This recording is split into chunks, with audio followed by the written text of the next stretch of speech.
बिस्मिल्लाहिर्रहमानिर्रहीम। अस्सलामुअलैकुम। मैं हूँ आपकी उर्दू की मौल्लमा राहीला समीर। उम्मीद है तमाम तालिब इल्म खैरियत से होंगे और खुशबाश होंगे। हम पढ़ रहे हैं उर्दू बराए जमात शशम और इसके जिस बाब का आगाज़ किया हुआ है उसका उन्वान है मुतनव्वे मौज़ूआत।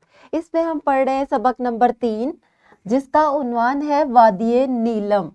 इसका जो आज हम हासिले ताल्लुम पढ़ रहे हैं वो 3 है। ये तमाम हासिले ताल्लुम ज़बान शनासी से ताल्लुक़ रखते हैं। हरूफ इस्तिफ़हाम और हरूफ ताकीद की पहचान और इस्तेमाल कर सके, वाहिद जमा के हवाले से गलत फ़िक्रात की दुरुस्ती कर सके, साबकों और लाहिकों का दुरुस्त इस्तेमाल कर सकें। प्यारे बच्चों, ये सरगर्मी और ये तमाम हासिलाते ताल्लुम हम पहले भी कर चुके हैं। आज हम इसकी दोहराई कर रहे हैं ताकि वो तुलबा जो कि पहले लेक्चर नहीं ले सके या जो कि फरामोश कर चुके हैं उनकी दोबारा से दोहराई हो जाए और ये तमाम जो हासिलाते ताल्लुम है इस पर अबूर हासिल हो जाए। इससे पहले कि आज के सबक का आगाज़ करें, एक छोटी सी सरगर्मी कर लेते हैं। आपने बताना है हरूफ इस्तिफ़हाम कौन कौन से हैं। वीडियो को पॉज करें और ये सरगर्मी करें। शाबाश, आपने बिल्कुल सही बताया कि वो तमाम हरूफ जो कि सवाल पूछने के लिए इस्तेमाल होते हैं वो हरूफ इस्तिफ़हाम कहलाते हैं, जैसे क्या, क्यों, कैसे, कब, कहाँ। तो शाबाश, आपने बहुत अच्छे तरीके से इस सवाल का जवाब दिया है। बढ़ते हैं आज के सबक की जानिब। आज हमने सीखना है कि गलत फ़िक्रात वाहिद जमा के असूलों को मद्देनज़र रखते हुए दुरुस्त करके कैसे लिखते हैं। यहाँ कुछ जुमले दिए गए हैं जो कि वाहिद जमा के लिहाज से गलत है, हम इसे सही करेंगे। यहाँ तमाम मरीजों का इलाज किया जाता है। इसको गौर से पढ़े। क्या ये जुमला वाहिद जमा के असूलों को मद्देनज़र रखकर सही लिखा गया है? यहाँ तमाम मरीजों का इलाज किया जाता है। ये जुमला वाहिद जमा के हवाले से बिल्कुल करेक्ट है, बिल्कुल सही है। बाज़ औक़ात आपको ऐसे जुमले भी दे दिए जाते हैं जो कि सही होते हैं, उनको आपने गलत नहीं करना होता। दूसरा जुमला देख लेते हैं, मकान की छतें पुरानी है। या ये देखिए, है से मुराद है कि यहाँ पर वाहिद लफ्ज़ आना चाहिए, तो क्या होगा सही?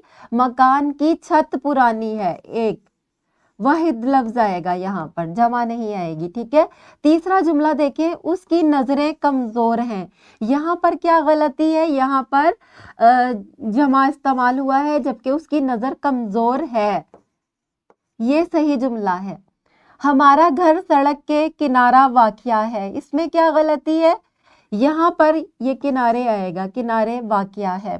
इंसान को मुश्किलातों से घबराना नहीं चाहिए, इसमें क्या गलती है? यहाँ पर मुश्किलातों आया हुआ है, यहाँ पर आएगा इंसान को मुश्किल से घबराना नहीं चाहिए। मुझे उम्मीद है तमाम तुलबा को गलत फ़िक्रात वाहिद जमा के असूलों को मद्देनज़र रखकर सही करने आ गए होंगे। आगे सबक की तरफ चलते हैं। आज हम दोहराई कर रहे हैं हरूफ इस्तिफ़हाम की। हरूफ इस्तिफ़हाम वो होते हैं जो कि सवाल पूछने के लिए इस्तेमाल होते हैं, जैसे कब, ईद कब आएगी, क्या, आपका क्या नाम है, क्यों, आप क्यों रो रहे हैं, आप कैसे हैं, लाहौर कहाँ वाक़या है, मेरा पेन किधर गया। ये तमाम अल्फाज जो है वो सवालात पूछने के लिए इस्तेमाल होते हैं। ये हरूफ इस्तिफ़हाम है। इसके अलावा इन हरूफ को देखें, हरगिज़, लाज़मी, ज़रूर, ये है हरूफ ताकीद जो कि हमारे जुमलों में ताकीद करने के लिए इस्तेमाल होते हैं। इसका हम कैसे इस्तेमाल करते हैं? मैं हरगिज़ झूठ नहीं बोलूँगा। हरगिज़ जो है वो हमारे जुमले में ताकीद पैदा कर रहा है। इसी तरह तुम ये सबक लाज़मी याद कर लेना। लाज़मी जो है वो हरूफ ताकीद है, हमारे जुमले में ताकीद पैदा कर रहा है। इसी तरह ज़रूर, तुम ज़रूर नाश्ता कर लेना, इसमें भी ताकीद है ज़रूर में, तो ये भी जो है हरूफ ताकीद से ताल्लुक़ रखता है। मुझे उम्मीद है तमाम तुलबा को हरूफ ताकीद और हरूफ इस्तिफ़हाम की पहचान भी हो गई होगी और जुमलों में इसका इस्तेमाल भी आ गया होगा। अब हम साबके और लाहिके देख लेते हैं। ये चंद मशहूर साबके हैं। अनगिनत, अनजान, अनपढ़, बावुज़ू, बाशऊर, बाअदब। इसी तरह बद भी जो है वो उसके आगे बहुत सारे अल्फाज लगा दे तो मुख्तलिफ मानों के अल्फाज बनते हैं, जैसे بد اخلاق، بدنما، بد نصیب. اسی طرح بے کو دیکھیں، بے وجہ، بے لوس، بیزار. ہم آواز، ہم نام، ہم جماعت، ہم سفر. نالائق، نادان، نا سمجھ. غیر حاضر، غیر سنجیدہ، غیر آباد. اسی طرح خوش کو لے کر ہم لکھ سکتے ہیں خوش اخلاق، خوشبودار، خوش آواز. یہ تھے سابقے. اب ہم کچھ لاحقے دیکھ لیتے ہیں. لاحقہ وہ ہوتا ہے جو کہ الفاظ کے آخر میں آئے اور بہت سارے الفاظ اس طرح سے بن سکیں، جیسے غریب نواز، شاہ نواز، مہمان نواز، ذرہ نواز، پیر نواز، بندہ نواز.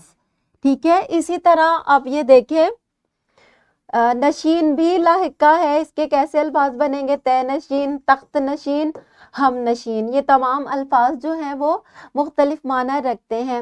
مجھے امید ہے تمام طلبہ کو سابقے اور لاحقے بھی اچھے طریقے سے سمجھ میں آ گئے ہوں گے. ایک انفرادی سرگرمی ہے جو تمام طلبہ نے اپنی کاپیز پر کرنی ہے. عربی قواعد کو مد نظر رکھتے ہوئے ذیل میں دیے گئے واحد جمع کی جمع لکھیں، جیسے ضابطہ، صارف اور بیت. ان تمام الفاظ کی آپ نے اگر واحد ہے تو جمع لکھیں، جمع ہے تو واحد لکھیں. گروہی سرگرمی آپ کی یہ ہے، درج ذیل سابقوں اور لاحقوں سے 3 الفاظ بنائیں. در، نا اور تم جو ہیں وہ سابقے ہیں، اور گیر، انداز اور اندیش لاحقے ہیں. آپ نے کیا کرنا ہے؟ ان سے مزید 3 الفاظ بنانے ہیں. مجھے امید ہے تمام طلبہ کو سابقے لاحقے بھی سمجھ میں آ گئے ہوں گے، حروف استفہام، حروف تاکید بھی سمجھ میں آ گئے ہوں گے، اور غلط فقرات واحد جمع کے اصولوں کو مد نظر رکھ کر صحیح کرنا بھی آ گئے ہوں گے. یہ اور میں اسی حوالے سے ایک گھر کا کام بھی ہے کہ ایک مختصر پیراگراف لکھیں جس میں کم از کم 3 سے 5 لاحقے استعمال کرتے ہوئے اپنے گھر کا محلِ وقوع بیان کریں. انٹرنیٹ یا اخبار سے اردو میں کوئی خبر یا کہانی پڑھیں اور اس میں سے 5 اسماء کا چناؤ کریں جو جمع ہوں. ان میں سے ہر ایک کو واحد میں تبدیل کر کے جملوں میں استعمال کریں. یہ ایک ورک شیٹ ہے جو کہ اس ویڈیو کے ڈسکرپشن میں موجود ہے، بلکہ 2 ورک شیٹ ہیں. اس پر کام ضرور کیجیے گا، اس سے آپ کو آج کا سبق سمجھنے میں بہت زیادہ آسانی ہوگی. ملتے ہیں اگلے لیکچر میں، تب تک کے لیے اللہ حافظ.